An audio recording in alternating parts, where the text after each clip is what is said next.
तो सुदामा जी ऐसे विचार करते हुए चले जा रहे हैं और कहाँ पहुँचते हैं कि यही विधि सोचते द्विज बर बीरा।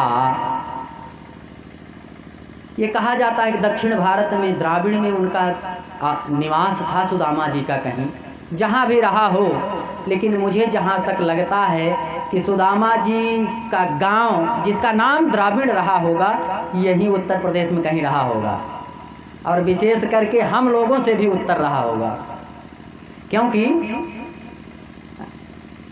भगवान सुखदेव ने सुख सागर में लिखा है कि यही विधि सोचते द्विज बर बीरा, पहुँचे जाई गोमती तीरा। गोमती नदी के तट पर पहुँच गए। अब गोमती नदी तो दक्षिण भारत में है नहीं, तो अपने यहीं जौनपुर, सुल्तानपुर, लखनऊ, उधर नैमिषारण्य से होते हुए इधर आई हुई है। तो गोमती मैया तो हम लोगों के पास ही है, तो सुदामा जी भी यहीं कहीं के रहे होंगे। तो ऐसे ही सोचते विचारते सुदामा जी गोमती नदी के तट तक पहुंच गए। वहाँ देख रहे हैं गोमती नदी की थोड़ी सी महिमा बता करके आज मैं विराम दूंगा। तो सुदामा जी जब पहुँचते हैं कहाँ, यही विधि सोचते द्विज बर बीरा, पहुँचे जाई गोमती तीरा। निर्मल नीर गंभीर विराजे, कोटि कष्ट दर्शन ते भाजे। गोमती नदी का जल बहुत ही निर्मल है और गोमती नदी बहुत गहरी नदी है। ये इधर उधर नहीं बहती, अपने स्थान पर गहराई तक बहती हैं। इनका जल जो है गहरा है, बहुत गंभीर नदी है, जल्दी उफान भी नहीं मारती। जो छिछली नदी होती हैं वो बहुत तेज़ी से बहती हैं, उफान भी बहुत जल्दी मारती हैं और उनका पानी भी जल्दी ही समाप्त हो जाता है, बहुत कम हो जाता है। लेकिन गोमती नदी का पानी बहुत निर्मल है।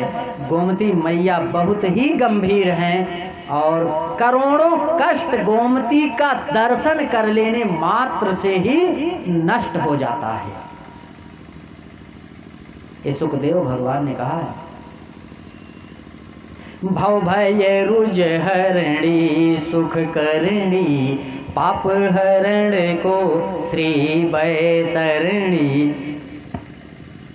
गोमती नदी जो कलि का प्रभाव है, कलिमल जो कलयुग का प्रभाव है, और इस जो भवसागर का जो कष्ट है, इन सब को समाप्त करने वाली है। और पाप को नष्ट करने में ये समझ लीजिए, इसमें आपने स्नान किया तो बैतरणी नदी को पार कर लिया। पाप हरण को श्री बैतरणी, कलिमल दल गंजनी भव भंजनी, अदोष विभंजनी मुनि मनरंजनी। ये कलयुग के जितने पाप संताप श्राप हैं, इन सब को गोमती मैया नष्ट कर देती हैं। गोमती में स्नान करना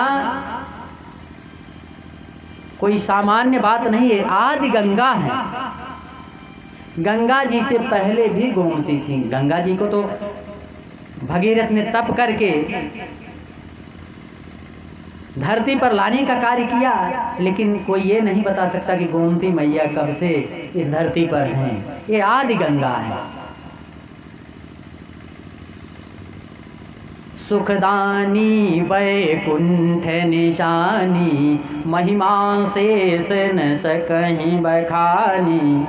ये इतना सुख देने वाली हैं, तीनों लोकों में कहें, पूरे ब्रह्मांड में कहें तो सबसे ज़्यादा सुख कहाँ पर है?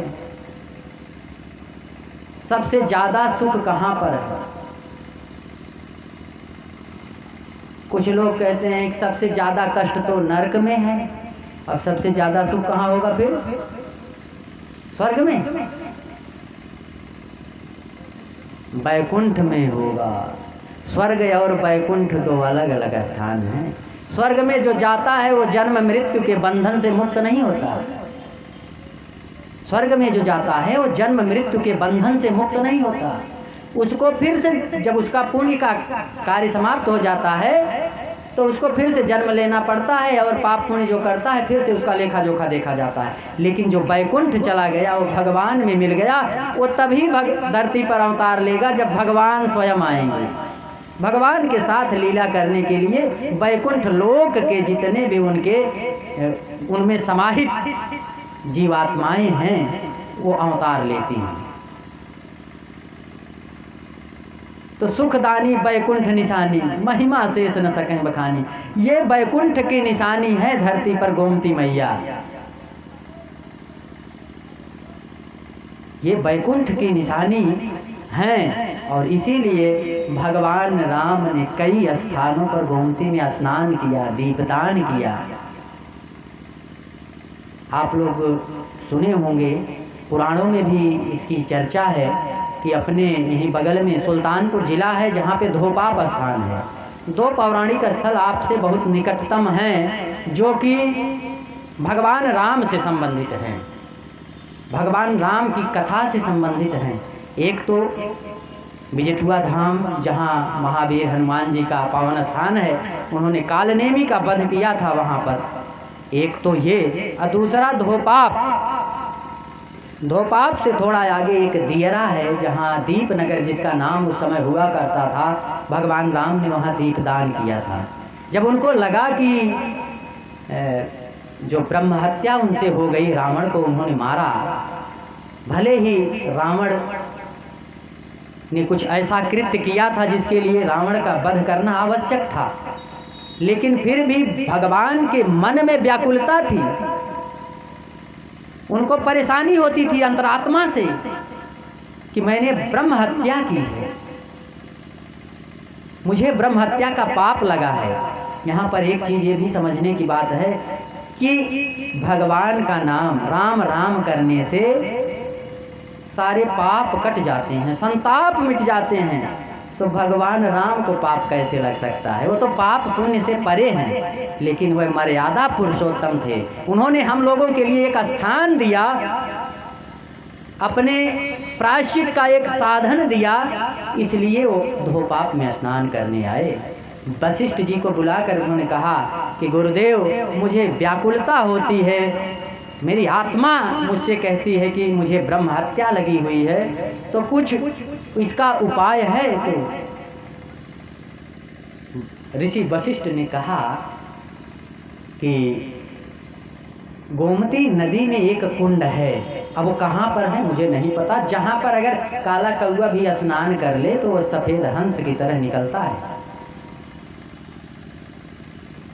तो उन्होंने पूछा, भगवान राम ने पूछा कि गुरुदेव वो स्थान पता कैसे चलेगा? उन्होंने कहा कि एक आप नैमिषारण्य में यज्ञ करवाइए। 88,000 ऋषियों को बुला करके भगवान ने नैमिषारण्य में यज्ञ करवाया और भगवान के बचपन का मित्र कौआ जो था उसको बुलाया और उस कौआ को एक दोने में आगे रख करके नदी में प्रवाहित किया और पीछे पीछे नाव लेकर के चले। जब नाव लेकर के चले भगवान, तो जगह जगह पर अपना जो भी स्थान पड़ता था, रात्रि हो जाती थी, विश्राम करते थे। तो कहाँ कहाँ किए ये स्पष्ट नहीं किया जा सकता, लेकिन इतना स्पष्ट है कि जिस दिन दियरा पहुँचे उस दिन शाम हुआ, तो उन्होंने शाम को दीपदान किया। उसके आगे परशुराम कुंड और जमदग्नि कुंड हैं, उसको पार किए। अगले दिन जब धोपाप में पहुँचे तो वो कौआ जो है सफ़ेद हुआ और वहाँ से भगवान के पास आ गया। भगवान वहीं रुके और उन्होंने वहाँ स्नान किया, धोपाप में स्नान किया और स्नान करके वहाँ से जमीन के मार्ग से फिर नाव वहाँ से छोड़ दिए। तो वहाँ से जमीन के मार्ग से भगवान, वहाँ से एक हरसैनी स्थान है, पाप धोई धोपाप में दियरा दीपकदान, हरसैनी में शयन किए रामचंद्र भगवान। हरसैनी में रात्रि विश्राम किए और अगले दिन यहाँ से अयोध्या के लिए प्रस्थान कर गए। तो ये गोमती नदी आदि गंगा हैं और हमारा सौभाग्य है कि हम इनसे कुछ ही दूरी पर हैं, हमारे पास से गोमती नदी प्रवाहित होती है। तो आज हमने सुदामा जी को अपने घर से प्रस्थान करवा करके गोमती नदी के तट में पहुंचा दिया, और गोमती नदी के तट पर जो शोभा है और वहाँ कैसे स्नान किए, फिर आगे कैसे चले, ये सब कथा आप लोगों को कल मिलेगी। बोलिए श्री कृष्ण भगवान की जय।